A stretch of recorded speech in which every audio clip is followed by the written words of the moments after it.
반갑습니다. 오늘도 유튜브를 시청하시는 시청자 여러분 반갑습니다. 그동안 편안하셨습니까? 우리 신랑 교회 성도님들도 일주간 편안하셨으리라 믿습니다. 네, 오늘 하나님 말씀 지난주에 이어서 에스라서 2장을 강론하도록 하겠습니다. 에스라서 2장은 이스라엘 백성들이 에스라를 지도자 삼아서 또 에스라가 이스라엘 백성들을 마지막 자유 백성들을 이끌어 나오는 지도자입니다. 그때의 상황을 우리가 보면서 성경을 기록한 선지자들의 사역과 옛 사람들과 또 옛 사람들을 움직이신 선지자들에게 감동하게 하신 하나님의 크신 뜻을 오늘 에스라 2장을 통해서 하신 일을 오늘 우리 현실 세계에서 우리 삶에서 또 우리가 하나님 앞에 어떤 위치에 있고 어떻게 살아야 가야 되며 어떻게 말씀하시는가를 듣는 시간이 되었으면 합니다. 아멘. 오늘 여기서 에스라 2장은 이스라엘 백성들이 그 잔류된 백성들이 에스라가 인도해 나오는 인솔해 나오는 그 숫자가 몇 명이냐 하면은 42,600명입니다. 42,000 그 백성 숫자가 42,360명입니다. 거기에는 여러 부류의 사람들이 제사장 부류가 있고 또 노래하는 찬송하는 부류가 있고 레이 부류가 있고 레이 지파는 성전을 섬기는 지파지요. 또 이를 역사하는 성전을 또 새롭게 세워야 하는 아주 낮은 저소득층의 사람들 부류도 있고 그래서 여러 청의 사람들이 나옵니다. 또 문을 지키는 사람들도 나오고 있고 그래서 우리가 오늘 여기서 이제 이스라엘 백성들이 오늘 에스라서의 2장 68절에서 70절 마지막 부분에 하시는 말씀은 뭘 말씀하시는가 하면은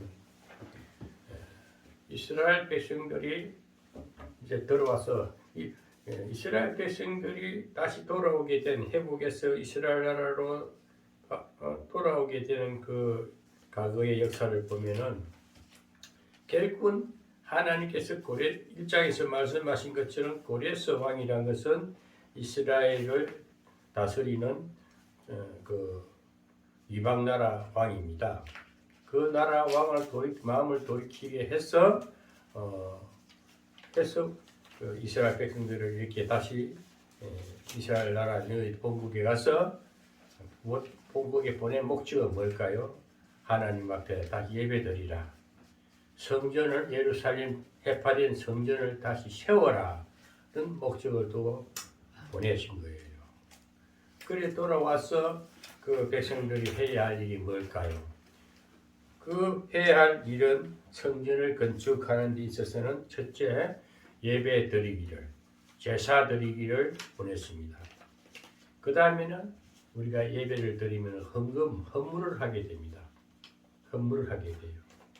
그래야만이 또 예물이 들어와야 또 그 자재가 필요해서 필요한 자재를 사서 성전을 다시 건축해야 하기 때문에 그래서 첫째는 예배의 회복입니다. 아멘. 예배를 통해서 우리 마음 성전, 심령 회복이 되어야 됩니다. 영성 회복이 되어야 됩니다. 그 다음에 헌금을 예물을 드려서 우리가 짓는 장막, 우리가 살아가는 장막이라든지 예배를 드리려면 예배당, 예배 처소가 필요하고 그래서 이 땅에는 두 가지 역사가 일어납니다. 항상 우리는 보이지 않는 영의 하나님을 보이는 것처럼 믿음의 정은 예물입니다. 헌금이 필요한 거예요. 그래서 이 백성들에게 오늘 이제 마지막 부분이 하는 그 일어난 내용을 보면은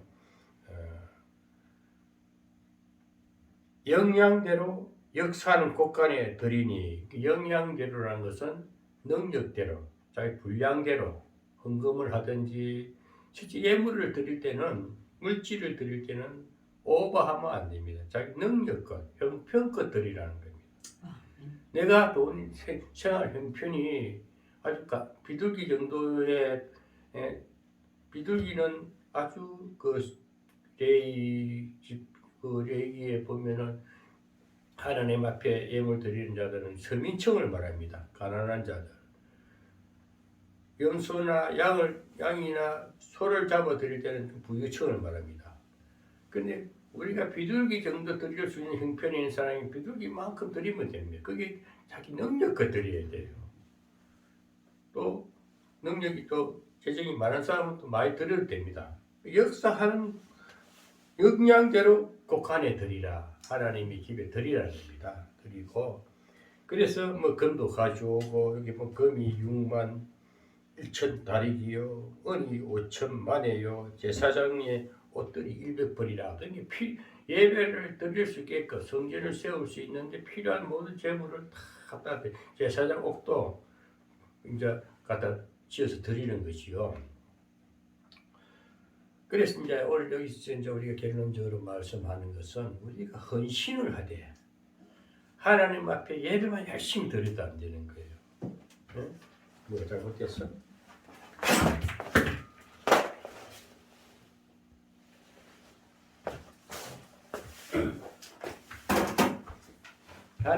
하나님 앞에 예배를 드리는 데 있어서도 우리가 마음과 정성을 드려야 됩니다.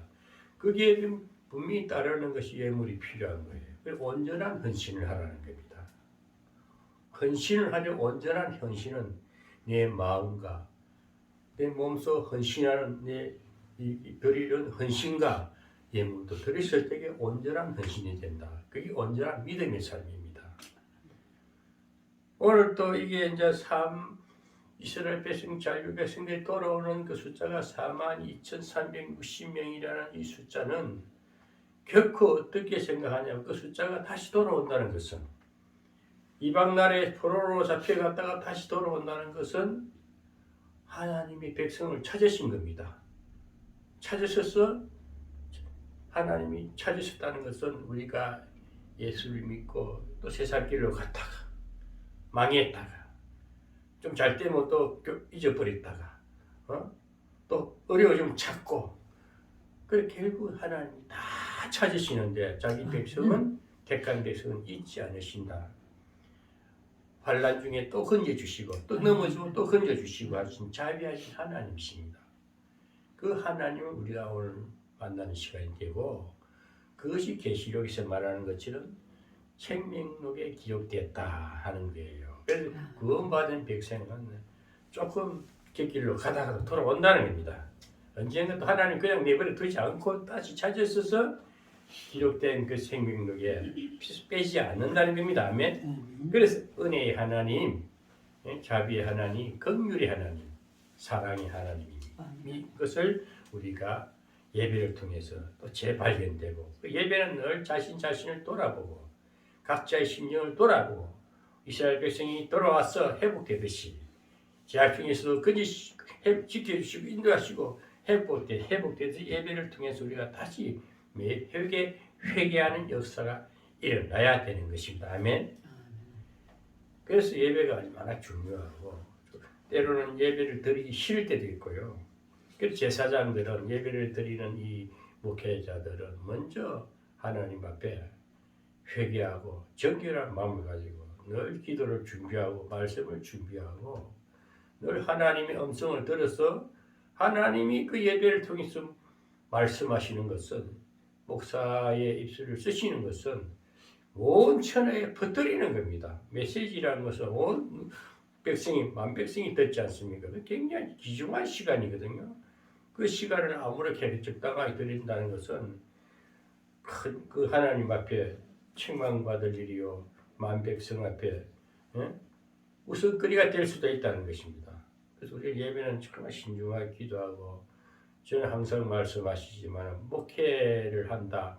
하나님의 말씀을 대언하는 제사장, 선지자, 오늘날 목사, 뭐 이런 영적인 지도자의 직분을 받으신 분들은 저 외길을 가야 된다. 난잡하면 안 됩니다. 분산하면 안 됩니다. 이리저리 흩어져 다니면 안 됩니다. 늘 혼자 있는 시간이 많아야 되고 늘 성경을 가까이 하고 늘 묵상하는 시간이 많아야 됩니다. 항상 조용한 곳에서 태수의 시간을 가지면서 늘 자신의 마음을 정화시키고 그리고 항상 하나님 음성을 기다리면서 하나님의 음성을 생각하고 마음에 주실 때 시대를 바라보는 영적인 세계관을 가지고 이 시대가 왜 이렇습니까? 그 기록된 하나님 말씀에 기록된 성경이 있는데 성경을 통해서 이런 말을 전해서 이 시대를 밝히고 이것들의 세상을 밝히고 어두운 문화를 새롭게 하고 어두워 헤매는 지도자들을 각성시키고 깨우치는 메시지가 진정한 참다운 메시지가 되는 겁니다. 좋은 말하고 듣기 좋은 소리하고 감언 소리 해가지고 홀리는 소리 해가지고 흥금이나 착취하고 자기 이익만 위해서 강단에서 이상한 재물 기복신앙 얘기하면 그 되겠습니까? 그걸 적그리 쓰더라. 거짓된 선지자라. 그래서 주님께서도 하신 말씀이 거짓된 선지자를 거짓 선지자를 삼가하라. 조심하라. 아멘. 주님이 땅에 오셔서 하신 말씀이에요.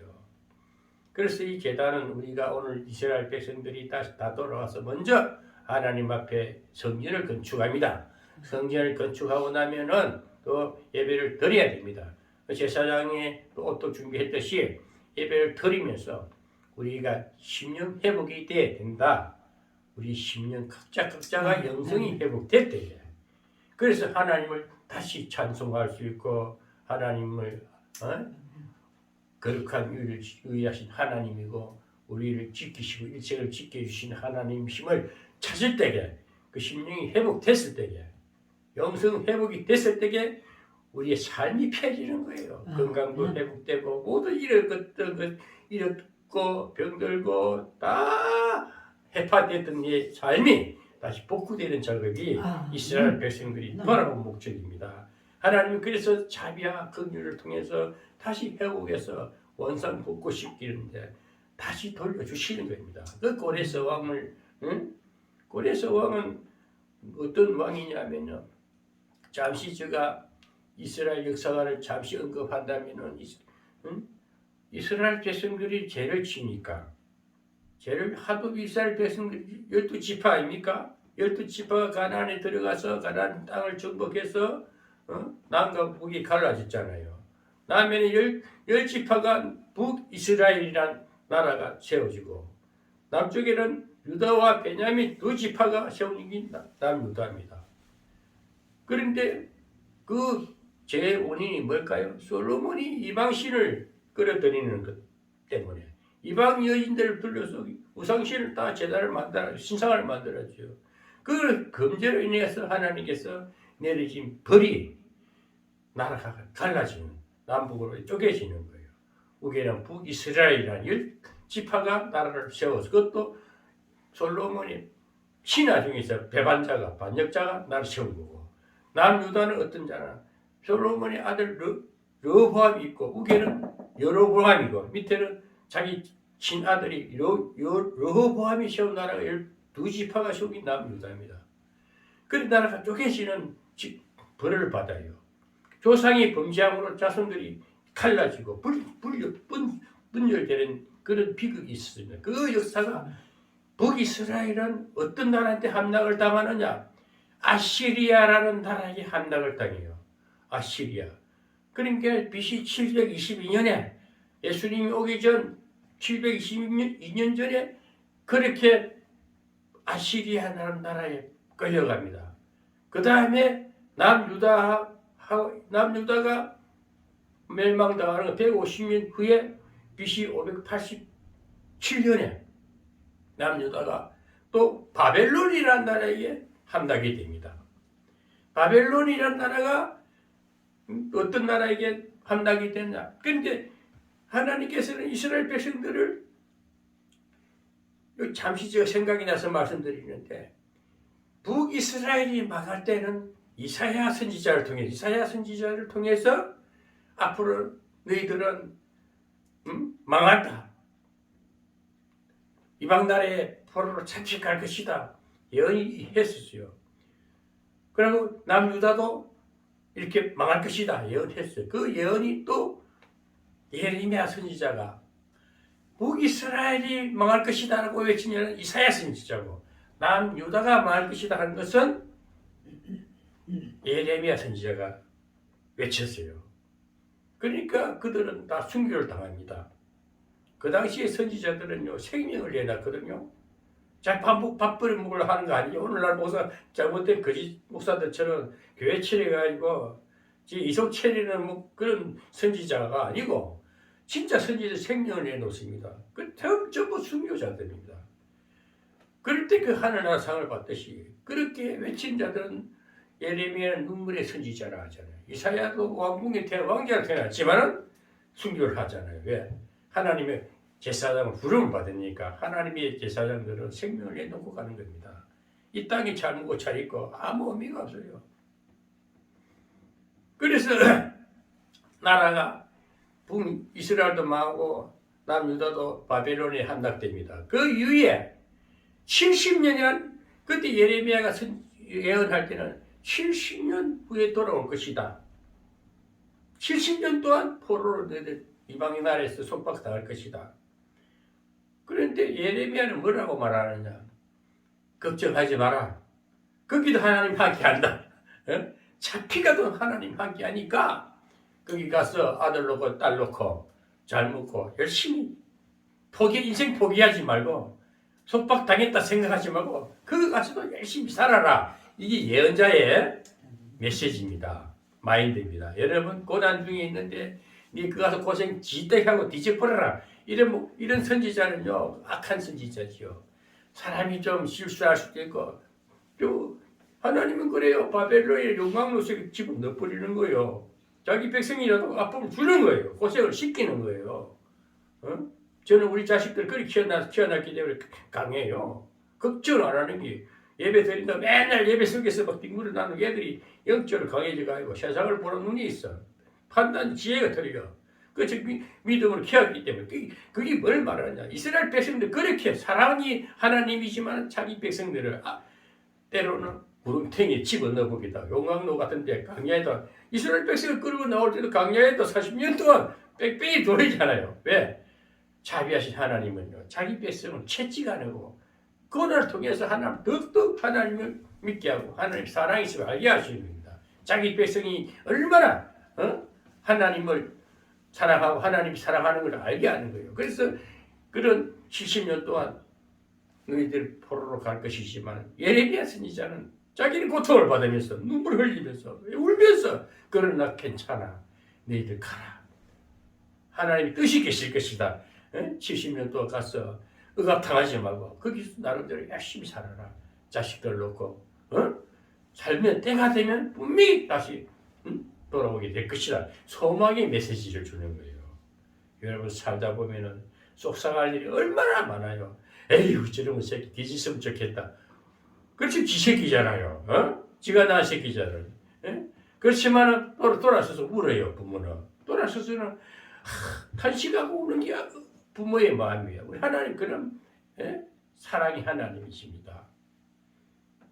저도 요 동네에 참 때로는 내가 좋은 선심을 쓰면서 좋은 일을 해보려 하다 보면 돌아서서 그게 정말 내가 배신감 느낄 때는 정말 괴롭고 힘들어요. 그 돌아서서 하나님의 회개하며 기도하면 하나님 정말 힘듭니다. 속상합니다. 하나님 앞에 일러바치 얘기를 해요. 하나님이 저를 위로하면서 그 백성들을 위해서 기도하는 내 심령을 볼 때에 이게 주님의 마음이구나. 하나님 그래도 덕함이 몰랐어. 부족했어. 깨닫지 못해서 아직도 헤매고 있으니까 분별해서 그렇습니다. 좀 도와주세요. 도와주고 잘 되면 나를 이해하지. 저게 어려우면 나를 어마어마 더 하지 않겠습니까? 끝까지 내 조금 채찍 하나 때린 것 가지고 얼마나 끝까지 원망하고 살지 않겠습니까? 하나님 제가 좀 더 마음을 넓힐게요. 좀 불쌍히 여시고 좀 제대로 하게끔 깨닫게 해주세요. 이런 기도가 내도 모르게 나가는 그게 먼저 자의 모습이고 지도자의 참 모습입니다. 아멘? 그것이 에레미야 같은 선지자요, 이사야 같은 선지자입니다. 선지자들 자기도 사람인데 고통이 없겠어요? 자기도 남한테 좋은 소리도 좀 칭찬받고 한 대 받고 싶고 이렇게 뜻받침 받고 싶은 게 사람이 그 못된 건성인데 그렇지만 자기를 희생하면서 엎드려 눈물 흘리면서 정말 그 영혼을 들여다보면서 하나님 그래도 어떡합니까? 좀 도와주세요. 불쌍히 여기소서. 이 중보자의 참된 모습이고 주님이 십자가를 통해서 그렇게 기도하신 거예요. 저들은 몰라서 나를 못 박습니다. 저들은 자기 자신을 모른다 이거야. 그게 주님의 마지막 절규 아닙니까? 십자가에서.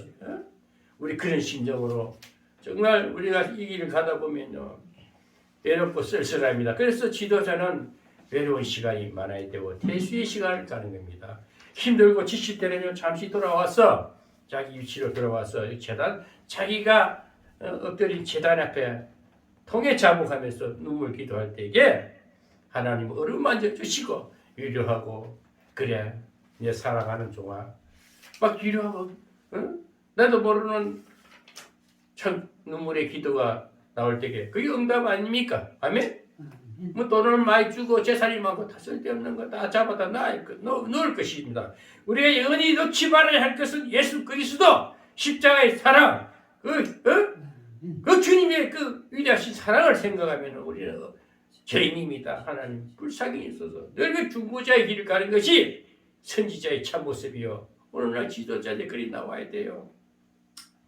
그래서 이스라엘 나라에 가서 70년 후에 돌아올 것이다 고 외치는 예레미야의 예언이 오늘 에스라를 통해서 이루어지는 건데, 이 에스라라는 사람은 뭐냐? 에스라, 느헤미야, 또 앞에는 스룹바벨이라는 이들 포로로, 이 아이가 어떤 아이냐? 이 사람은 다니엘이라든지 다니엘의 세 친구, 사드랑 그 세 친구, 그런 자들은 포로로 잡힌 자들이에요. 그런데 에스라라든지 스룹바벨이라든지 이런 사람들은 이스라엘 태어난 자들이에요. 어떨 때는 뭐 어릴 때 따라 손잡고 갔든지, 부모 따라 갔든지, 그래서 이 세대들이 거기서 예레미야 예언대로 열심히 살다가 때가 된 게 이들을 통해 스룹바벨을 통해가 있고, 스룹바벨이 또 어떤 사람이냐? 고레스하고 친구였어요. 이방 나라에 가가지고 이 스룹바벨이라는 사람이 고레스 친구인데, 고레스라는 사람은 어릴 때 전쟁 놀이하던 친구야. 그런데 고레스는 또 어떤 사람이냐? 그와 고레스 바벨론을 함락시킨 페르시아의 왕이 됐는데, 페르시아하고 메디아와 페르시아가 가까이 붙은 나라라. 그리고 바벨론은 어떤 나라냐? 33개국을 인도로 해가지고 33개국을 통치하는 아주 큰 나라가 그 바벨론입니다. 그 중에 페르시아하고 메데아. 근데 메데하고 페르시아의 그 사이에 그 고레스가 왕이 되는 에피소드가 재밌는 얘기가 있는데, 그 다음에 기회가 그 다 하려면 시간이 길어요. 그래서 고레스가 어릴 때 고레스의 그 역사적인 내용을, 고레스 이야기를 들어보면요, 다음에 한번 제가 설교를 별도로 하려고 그래요. 그래서 고레스가 어릴 때에 스룹바벨은 이스라엘 포로로 간 백성이라고. 근데 전쟁 놀이 하다가 한 약속이 있어. 그때도 고레스는 똑똑해서 10살짜리가 항상 왕노를 했어요. 대장 노를 했어요. 그런데 애들끼리 전쟁 놀이 하면서 법을 정하잖아. 이 전쟁을 하다가 도망가는 놈은 곤장을 10대를 때리겠다. 벌칙을 정해. 그런데 그 벌칙을 맞은 애가 바벨론 왕 신하의 국방부 장관 등부 되는 그 아들의 친구, 그 아들 때린 그 국방부 장관이 아들이 피 맞고 오니까 그래가지고 그 고레스 왕, 저 바벨론 왕 거기 저 메데 그게 메데의 왕 이웃 나라 메데 왕 그 저 신 국방부 장관을 때리가 아들 때려가지고 그래가 거기에 얘기가 있는데 그래서 결국은 메데라는 나라는 큰 나라고 파르시아는 조그만 페르시아 조그만 나라인데 결국 페르시아가 메데를 삼켜버려요. 그래가지고 페르시아가 고레스라는 아이가 커가지고 바벨론을 함락시키는 겁니다. 그런데 거기서 잠깐 언급하자면 스룹바벨하고 고레스하고 어릴 때 꼬치 친구야. 동무였는데 한 말이 약속이 있어. 네가 왕이 되면은 우리 이스라엘 백성들을 보내달라. 어릴 때에 서로가 한 약속이에요. 그러면서 하는 말이 보내줄 때는 우리 그 바벨론 왕이 느부갓네살 왕이 뺏어간 그 기물까지 다 돌려달라. 그때 어릴 때 약속이 고레스가 왕이 되실 때에 지키는 거예요. 그때가 에스라가 지금 이스라엘 스룹바벨이 첫째 1차적으로 인솔에 나와요. 그리고 오늘 에스라를 2차 포로 인솔자로 끌어낼 때에 그때 고레스 왕이 칙령을 내리는 거예요. 해방 이스라엘 백성들 전부 다 예루살렘 돌아가서 성전을 재건해라. 그리고 기물도 다 보내라. 거기 뺏어온 물건 다 보내라 하고 그래가지고 에스라가 그래서 그때 시대에 에스라라는 지도자와 또 느헤미야라는 지도자가 있어요. 그 지난번에 언급했지만은 지난주에도 에스라는 학자였습니다. 학자였어요. 율법 학자였고, 그리고 제사장이었어요. 제사장은 하나님 앞에 예배드리는 제사장이라 하나님과 관계를 중보자 역할을 하는 게 제사장이지 않습니까? 제사장이면서 율법 학자였어. 그런데 또 느헤미야는 어떤 사람이 다음에 에스라 다음에 이 느헤미야를 또 할 거예요. 느헤미야는 어떤 자냐? 얘도 포로로 잡혀간 사람인데.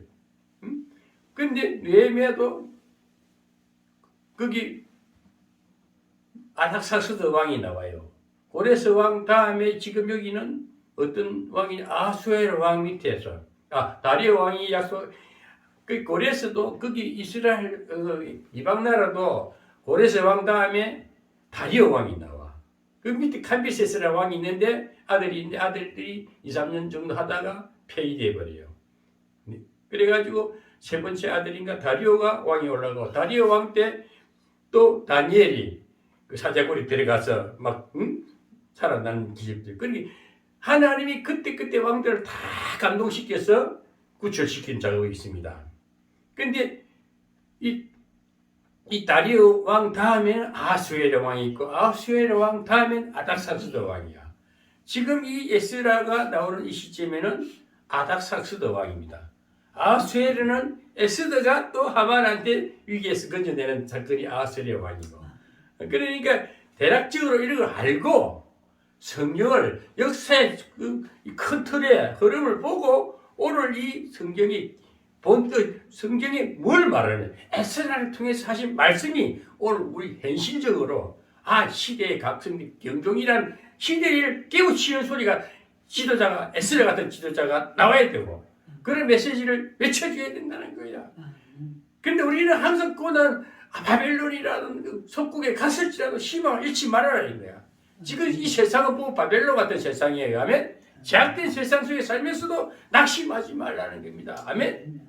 그래가지고 지금 이스라엘 백성이 거기 고레스 왕과 스룹바벨이 어릴 때의 약속이 고레스를 통해서 에스라 1장에 하는 말이 뭐냐? 1장 1절에 보면은 바사 왕 고레스 원년에 고레스가 딱 왕이 된 그 해에 여호와께서 예레미야의 입으로 하신 말씀을 응하게 하시려고 아멘.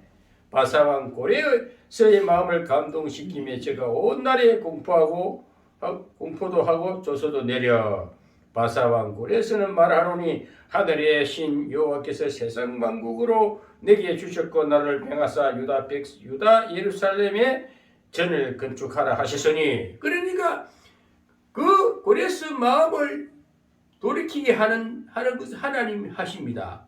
그러나 그 전에 하나님 스룹바벨이라는 걸 준비하시고 어릴 때부터 벌써 성장하면서 고레스를 왕을 만들어버려요. 그런데 그 스룹바벨이라는 친구를 통해서 모든 또 인솔자를 세워서 이스라엘 백성을 끌고 나가게 하신 하나님. 얼마나 하나님의 준비하시는 일이 있다는 것입니다. 아멘. 그냥 어느 날 뚝딱 되는 일이 아니고 모든 것을 예배하고 스룹바벨이란 어릴 때게 고레스가 어릴 때 그 동무가 전쟁놀이하던 동무가 결국 그 약속의 말씀을 통해서 고레스가 그랬지 맞아 내가 그때 약속했지 그럼 그렇게 지키지 왕이 돼서 다 할 수 있으니까 그래서 이스라엘 백성 이방 나라의 백성이실지라도 약속은 지키시는 하나님. 그래서 고레스를 감동시켜서 이스라엘 전체를 구원하는 역사가 일어납니다. 오늘 여러분 그런 일이 우리 준비할 수 있는 거예요. 우리는 우연히 만난 것 같지만 많은 섭리가 계획이 있다는 거예요. 그걸 하셔야 돼. 그냥 만난 것 같아. 제가 요즘도 이놈들아, 이 목사들아, 내가 그냥 가는 것 같이, 좀 뭔가 도와주려고 하나님이 발걸음할 때 이유가 있을 텐데 왜 너희들 모르냐? 나 개인적으로 보면은 내 돈 들여서 괜히 헛된데 헛돈 쓰고 바보짓 했는가 싶어도 돌아서 또 하나님 앞에 기도해보면 무슨 하나님이 섭리가 있으니까 저는 가고 싶지 않았는데 왜 그를 보내가지고 저 마음을 이렇게 아프게 합니까? 그렇게 안 물어보겠어요? 다시 보지 하나님 앞에 다시 보지 않겠어요? 그래서 하나님 앞에 다시 돌이켜보면 그것도 하나님 백성이고 이스라엘도 하나님 백성이요 난 유다도 하나님 백성이죠. 다 12지파 야곱의 후손들 자손들 아닙니까? 그러니까 다 큰 뜻을 돌이켜서 보면 큰 하나님의 뜻을 생각하면은 다 하나님이 10손가락 자기 부모가 10손가락 깨물어서 안 아픈 손가락이 어디에 있어요? 자기 백성 다 보면 여기도 내 새끼 저기도 내 새끼인데 근데 지도자로서 쓰임받는 자들이 하나님의 마음을 가지고 그 말라기 선지자는 돌아오라 마지막 말라기 선지자가 예수님이 오기 마지막 400년 전에 그 말라기 선지자는 아버지 마음이 자녀의 마음 같고 자녀의 마음이 아버지 마음 이렇게 주님 자비하신 사랑으로 사랑의 하나님을 나타내주는 것입니다. 그래서 선지자들이 쓰임받는 방법이 다 틀려요. 예배같이 눈물로 통해 막 이스라엘 백들에게 잡혀간다니까 누가 좋아하겠어요? 그게 가짜 거짓 선지자들이 막 지금도 우리나라 가짜 왕한테 아부하는 선지자들은요 에레미야를 막 핍박하잖아요. 엄청난 핍박을 당해요. 오늘날 보면 정강호 목사 같은 사람은 정말 애국을 위해서 하나님의 뜻을 쫓아서는데 그 반대 세력들이 얼마나 지금 소강석이라는 이런 새끼들이 엉터리 목사 한기총이 어떻게 됐어요? 지금 자파들 딱 허감 세력들이 차고 앉아가고 변호사 김현성이라는 놈이 그 대표장이 돼 있대. 기가 잘 노르지 목사다 이 놈이. 그리고 이단 정지를 해가지고 한국의 그 지상파 방송 한기총에서 정강훈이를 이단 정지에 선포를 했어. 그리고 사람도 그리 믿고 있어. 그게 오늘날 얼마나 지금 예레미야 선지자, 이사야 선지자 같이 일하는 이 정강훈 목사란 말입니다. 오늘 그런 핍박을 당해도 꿋꿋이 싸워서 이겨야 돼. 근데 하나님은 때가 되면 이제 이 정치, 우리 정권이 바뀌었으니까 다 하나님 뜻이나 뭐래요. 정치가 회복되면서 또 영성 지도자들이 다 회복된단 말입니다. 저 역시도 보면은 참 속상해. 여기 평안교회라든지 여기 가까운 교회에서 같이 좀 해가지고 좀 뭔가 좋은 일을 해가지고 영성 회복, 운동 해보려니까 답답한 거예요. 너무 모르는 거야. 그래서 안쓰럽고 안타깝고 정말 그래서 하나님 제가 더 엎드리라는 뜻입니다. 더 기도가 부족합니다. 이렇게 기도하는 사람이 됐습니다. 그래서 여러분 위기가 오고 환란이 올 때는 하나님 앞에 분명히 물어보십시오. 하나님은 말씀하십니다. 그래 네 사랑하는 종아하고 음성이 들릴 때요 눈물이 팍 쏟아져야 되면 저는 오늘 이 설교를 하면서 내 마음은 미어지게 아파요. 내 마음에는 눈물이 흐르고 있어요. 이게 주님의 마음이 아니겠습니까? 정말 제가 옛날 예수 하나님을 만나기 전 처음 전에는 못된 주먹질하고 다닐 때 그때 그런 그런 것을 그러던 나를 이렇게 주의 종으로 정말 쓸쓸하고 외롭고 때로는 인생 사는 게 이게 뭡니까? 때로는 신세 한탄할 만한 그런 위기 속에서 위로하신 하나님을 만나는 겁니다. 그래서 이 시대를 바라보면서 참 하나님 시대가 그때 바벨론에 잡혀간 바벨론에 억압당하는 이스라엘 백성과 다를 바가 없어요. 오늘 이 세상을 돌아보면 세상 어디로 간들 바벨론입니다. 어디를 간들 죄악의 도시입니다. 죄악이 우글거리고 사탄이 지배하는 이런 흑암의 세상에 우리는 살아가는데 하나님의 지혜와 능력과 하나님의 은혜를 입지 아니하면 못 살아가는 세상입니다. 그래서 예수 믿음으로 끝나는 게 아니고 믿고 구원받은 이후의 삶도 영성이 회복되고 영성이 강해져서 시대를 바라보면서 정말 눈물의 선지자 같은 예레미야 같은 선지자가 되어서 시대의 경종을 외치는 자가 되어야 됩니다. 밥 세 끼를 못 먹어서 돈 몇 푼에 인생 팔지 마세요. 인격 걸레 조각되게 하지 마시고 너드러진 걸레처럼 여기저기 쏟아나 싸돌아 다니면서 정체성이 없어가지고 주관성이 지조도 없이 그래가 분별 없이 여기저기 다니면서 주여 주여 치본들 그게 무슨 주여가 되겠고 하나님 그런 입술이 얼마나 천박하게 보입니까? 목사를 하면서도 엉터리 예언이 나고 서로 시기암수하고 서로 다투고 그러면서 자기들이 지금 그 강단을 어지럽힌 줄을 모르고 남들이 손가락을 쥐는 줄도 모르고 하는 걸 보면 그래서 통해 자복해야 됩니다. 저는 이 메시지 분명히 외칩니다. 유튜브를 나가는 유튜브 방송이란 말이에요. 진실의 소리 방송은 진실한 소리를 내보내기 위해서 저는 경종의 소리도 하는 거예요. 쓴소리도 하는 거예요. 누구든지 나를 공격해 나 눈도 깜짝 안 해도 받아줄 용기도 있고 능력도 돼요. 자신감도 넘쳐. 사람이 정직하고 정의로우면요 부러움도 두려움도 아무것도 당당히 싸울 맞짱을 뜰 수 있습니다. 괜히 욕심가고 잔머리 걸리고 엉큼한 놈들은 한 방에 넘어가. 말도 못하고 끽소리도 못하고 뒤집지 몰라도 정의롭게 살고 정말 옛 선지자들처럼 예레미야 같이 우리 백성들이 다 지금 포로로 잡혀갈 것이다. 그런 낙심하지 말고 가서 잘 열심히 살아라 말이야. 자식 놓고 열심히 해라. 결코 그 예언이 해야 돼. 하나님이 예언이 70년 만에 돌아오는 것이 에스라를 통해서 그 이 성취가 되지 않습니까? 70년 만에 돌아오는 거예요. 70년 만에. 그 에스라라는 또 지도자를 에스르바벨 성전이 세워지고 어떤 일이 또 있었느냐. 1차 포로들이 돌아와가지고 성전을 재건하는 데 있어서 사마리아 북이스라엘 그쪽에 먼저 멸망당했던 백성들이 돌아와서는 방해래. 성전을 못 짓게. 그러니까 한 57년 동안 그것이 중단이 돼버려요. 그리고 다시 에스라 시대에 다시 재건이 되는 거예요. 그러니까 주에 가는 길, 좋은 일을 하려면 때로는 정말 동기는 좋았는데 중간에 또 해파하고 방해꾼들이 또 있어.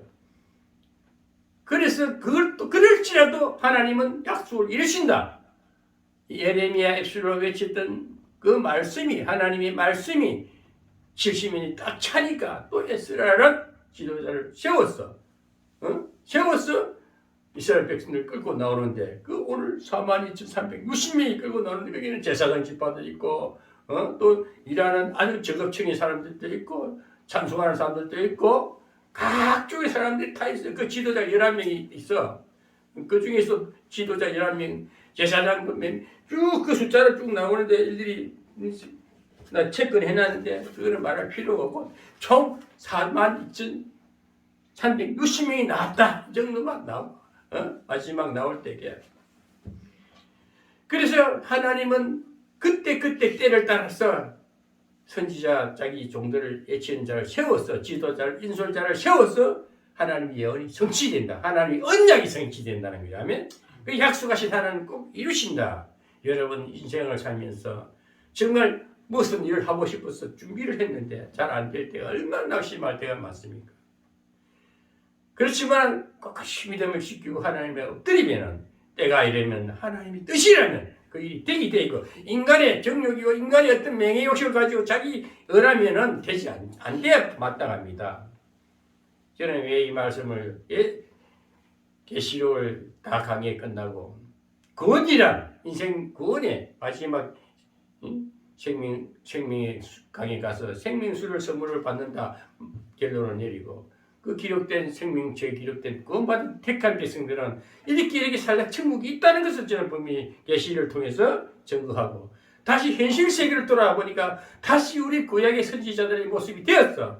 어두운 세상을 밝히는 에스라 같은 지도자 인솔자가 나와 있고 정말 미리 예언했어요. 하나님의 언약을 이루실 것이라는 예레미야 같은 선지자가 나와야 되고 그 위에도 느헤미야가 다시 성벽을 재건해. 성벽이 해파져 성벽. 그래서 우리 성전부터 세우라는 것을 에스라를 통해서 먼저 심령 회복이 되라. 우리 마음 성전이 이루어져야 되는 거야. 그 다음에 삶이 펴지려면 성벽은 우리 생활에 있는 우리 장막이요. 아멘? 집도 복구가 되고 일도 재물도 찾게 되고 그래서 느헤미야는 이스라엘 성벽이 허물어진 성벽을 재건하는데 또 쓰임받는 지도자입니다. 그래서 순서가 있다는 거야.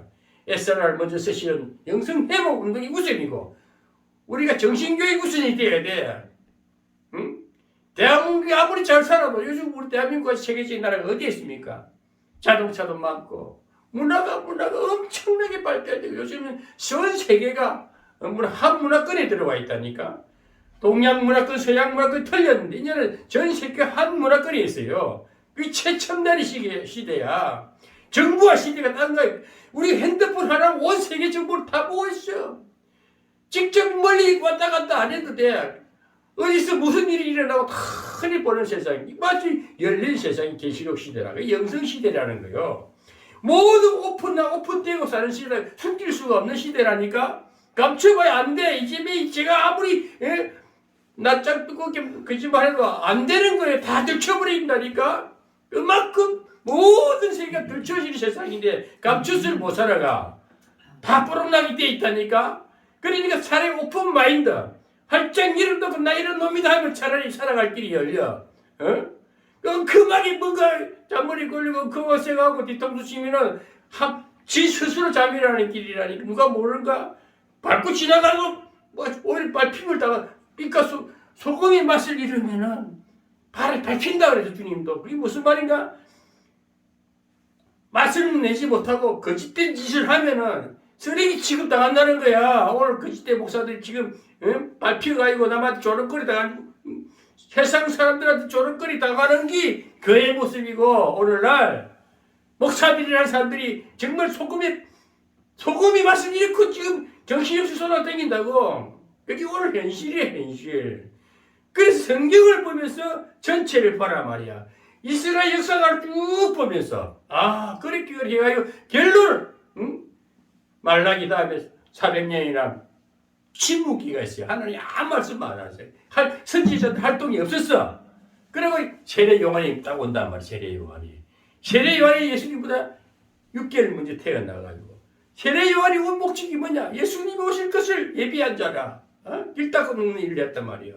그 성경의 흐름을 봐야 돼. 구약에 일어났던 사건들이 신약을 통해서 구속사적인 복음적인 그 사실이 오늘 현실로 우리 구원의 역사가 내 회복의 역사가 일어나야 된다는 말이야. 옛날 사건이 얘기로 끝나는 게 아니고 옛날에 이런 선지자들이 어두웠던 우리 이 세상 문화를 예수님으로서 환히 빛을 비춰놨단 말이야. 그게 내 마음의 천국이 빛이 확이 마음이 열려져야 돼. 이게 영성시대. 이 오픈된 사람, 내같이 열어놓고 감출 게 없는 사람은 꿈과 꾸심이 없는 사람은 살아가. 따뜻해. 용감해. 무슨 진짜 자신 있게 살아. 그러나 뭔가 감추는 게 많은 사람들, 비밀이 많은 사람은 뭐냐? 속이 엉큼하고 그래. 뭔가 죄를 제어시키 살아가지고 떳떳하지 못하는 게 하나님 앞에 회개가 안 된 거야. 그러면서 뭐라고 하나님께 엉클이 그런 기도를 해봐야 야 이놈아 니부터 깨우쳐. 니 마음부터 회개해. 그 이스라엘 백성들이 오늘 설교 제목이 뭐냐? 온전한 헌신자가 되라. 온전한 회개를 하라면 온전한 회복이 되란 말이지. 헌금을 많이 낸다고 복 주는 게 아니고 내 마음부터 성찰을 하라. 내 마음부터 내가 회복되고 내가 영적으로 회복되면 삶도 펴지게 돼 있어. 내 영혼이 잘 되고 범사가 잘 되고 강건해지라는 거야. 이 땅에 살아있을 때 천국적인 삶을 살아가는 거야. 천국은 어떤 것이면 자유한 것이요. 아주 기쁜 나라요. 우리가 살아가는 이 세상이 오늘 내가 하루를 살지라도 기쁘게 복되게 에덴에서 빨갛고 살아 부끄러움이 없은 에덴의 회복이 되라는 거야. 하나님 법을 어길 때 부끄러우니까 숨었잖아요. 아담이 하와가. 그러나 우리가 모든 죄의식이 없고 진짜 하나님이 모든 오픈된 죄의식 정직하고 바르게 살면은 다시 에덴이 회복이 되는 거야. 내 마음도 에덴이 회복이 돼야 돼. 내 심령이 천국이 이루어져야 돼. 그런 자가 저 천국도 있는 거 세상도 펴지고 돈을 많이 가지고 적게 가니까 아무 의미가 없어. 난 분명히 말해 집을 몇 채 가진 사람들 법정에 가려고 줄을 서고 있어. 이번에 세명이 대장동이 들추내니까 뭐냐 별별 부정한 돈들이 막 터져 나와. 지금 잘하고 있어요. 윤석열 대통령이 잘하고 있어요. 정말 잘하고 서서히 다 까불지 마라. 너도 다 내가 찾아낼 것이다. 우리가 숨길 것이 없어야 돼요. 따뜻하고 정말 에스라 같이. 오늘 이 에스라 썼다는 거 없이 에스라 2장에서는요 마지막에 딱 결론은 그거예요. 너들 다 돌아와서는 제사장이고 뭐고 너 다 돌아와서는 회개부터 하라는 거예요. 회개부터. 예물을 드릴 때 먼저 예배부터 회복하라. 예배부터. 심령 예배 여기 성전이 이루어지고 그 다음에 헌금을 내서 네 생활 폐지는 네 장부터 짓고 또 공동체 같으면은 교회에서 이스라엘 백성들이 42,360명이 돌아서면은 너희들이 예배 드리려면 예배당이 있어야 될 거 아니냐. 예배 처소도 세우고 너 헌금을 내란 말이야. 그래서 뭔가 내 마음과 헌신의 결론은 물질인데 물질까지 들여서 하나님께 언제나 헌신을 하래요. 언제나 회복이 되라는 거예요. 언제나 성도가 되라는 거예요. 오늘 그래서 에스라스는 뭐 옛날에 그걸 진짜 세부적으로 알 것 없이 뭉뚱그리 봐서 하나님이 약속을 이루신다. 너희가 바벨론에서 나와서 회복되고 하나님은 악한 자도 돌이켜 놓는다 이거야. 원수도 돌이켜 놓는 거야. 그 자문서도 내가 언젠가 강의하겠지만 자문서를 보면요. 원수의 마음도 돌이킨 하나님이요. 나는 지금 그 말을 항상 해. 하나님 나는 속상합니다. 나는 그 돌이킬 재주가 없지만 하나님 그 마음을 돌이켜서 또 도루친구로 만들어주세요. 정말 원수가 친구로 들어올 때 얼마나 기쁘겠어요. 정말 적대시한 만약 남북한에도 김정은의 마음을 확 돌려가지고 여기 만약 합해졌다 해보세요. 전 세계가 놀랄 거야. 그 하나님이 하나님이 역사에 달린 거예요. 우리도 보면 세상을 다 보면 정말 막 죽이고 싶지. 원수같이. 꼴도 보기 싶지. 그건 언젠가 돌이켜서 돌아와서 하야 될 때야. 그때는 니 나도 없어. 잘잘못도 몰라. 그냥 기뻐서 용서하고 사랑해보죠. 얼마나 감사하겠습니까? 그날 그래서 주님은 십자가의 사랑은요. 저 원수들까지도 용서해달라고 거기서 간절히 하는 아버지 앞에 기도하는 그 주님의 참 모습, 그 진정한 사랑의 모습을 우리 생각해야 되지 않겠어요?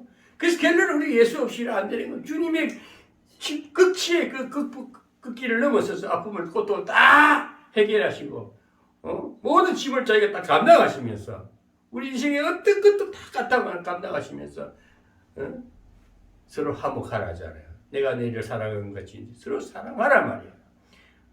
그 사랑을 우리가 오늘도 살아가고 하루하루 그래서 인생 살 동안에 네 끝날 것 너무 따지지 말고 적당해서 나누기도 하고 없으면 좀 보태주기도 하고 차라리 없으면 또 저는 분명히 영성신앙을 공부했지만은 낯짝이 두꺼울 때는 어떤 때 두껍냐. 차라리 진짜 돈이 없고 어려우면 좀 살려주세요. 오히려 뻔뻔하게 배고픕니다. 솔직하게 말하면 측은해서 덥석밭 손을 잡아줘. 괜히 배고프면서 아프면서 안 아픈 척 하지 말고 괴로우면 괴롭다 하시고 하소연하세요. 옥미서 목사 앞에 보면요. 나한테 거짓말 딱 얼굴상 바디에 보면 다 알아. 저 새끼 엉큼하게 자기 싫은 놈이다. 간상 보면 다 알듯이. 그렇죠. 진짜 애절하게 보이고 아프면요. 나는 옛날에 참 어린아이들이 길을 헤맨다든지 전철에 딱 옷 입은 거 보면 너무 거지같이 보고 헐벗어 보이면 내가 돈 있는데 털어서 주고 그랬어요. 어느 목사는 어느 여자 목사를 같이 다니다가 그분은 나이가 80이라 돼서 한번 꽤 오래됐는데 목사님은 뭘 그렇게 남을 도와줍니까? 다 필요 없어요. 그런가요? 지금도 그 사람은 늘 그렇게 사는 게 밖에 없어. 사람이 그 헐벗은 걸 보면요. 도와주는 게 뭐가 나빴어? 어? 그런 것도 하지 말라고 그래. 근데 나를 요새야 복지시설이 워낙 잘 돼 있고 우리 대한민국 복지가 세계적인 복지이기 때문에 굶어 죽는 사람이 없잖아요. 그것보다도 우리가 말씀이 배고팠어. 영성이 어두웠어. 정말 기갈이 딴 게 아니요. 하나님의 말씀, 하나님의 생수가 기갈돼서 그게 어렵지. 육신적인 물질은요 조금 견디면 누가 도와줘. 그렇지만 진짜 어쩔 수 없이 울고 있는 데는 하나님 천사를 보내도 누굴 보내도 뭐 해주시는 거. 나는 그런 기적 속에 살아왔거든. 저는 누가 다이어트 안 해서 끝까지 무릎 꿇고 하나님 까마귀를 보내듯이 저를 먹게 해주고 여기까지 보냈어요. 지금 우리가 요즘 시대는 말씀이 생수가 기갈된 시대입니다. 오늘날 나는 목사라는 사람 아직까지 보지는 못. 진짜 목사는 한 명도 못 봤어. 나는 네가 진짜 목사야. 분명히 말해 나는. 응? 난 하나님 앞에서 분명히 말해. 하나님 내 같은 사람 나와보래. 다 가짜로 보여. 거짓말쟁이고 다 사기꾼을 보이는데 응? 나는 그런 어두운 틈을 지나왔기 때문에 하는 얘기라니. 별별 꼴을 다 봤기 때문에 요새도 그리 보니까 내가 조금 살짝 좀 대수의 시간을 갖고 있어. 조용히 좀 자수하는 시간을 갖고 있다니까. 얼마나 지금 어두운 세상입니까? 정말 목사가 없어. 여기저기 집회한다, 설교하러 다니고 돈 내가면서 설교하고 웃기는 쇼를 하는 게 오늘날 영적 오늘 목사 세계도 아니고 거짓세대 거짓 꼴로 다니면서 목사님하고 다니면서 하나님 보시기에 기가 찰 노릇이지. 그렇지만 자기 백성이다 이게 하나님은. 그러는 가운데 또 뭔가 하나님 깨우치게 하시겠지요. 그래서 내가 함부로 정죄 판단하기는 두렵습니다만 그렇지만 우리가 깨우치고 각성을 해야지. 하나님 보시면 내가 어떡할까? 내 모습을 볼 줄 알아야지.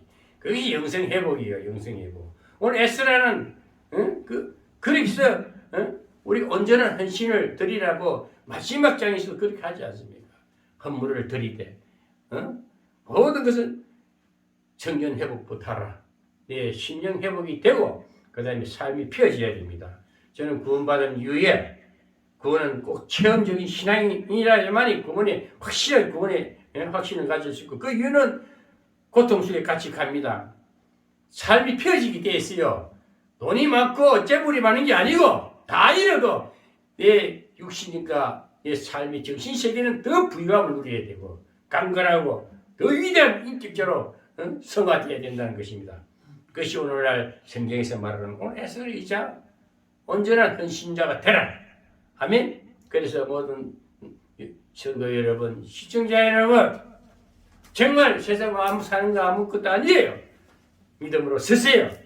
가오 담대하시고 에스라의 그 지도력을 보면서 영성을 보면서 우리도 그렇게 살아가기를 예수 그리스도 이름으로 축원합니다.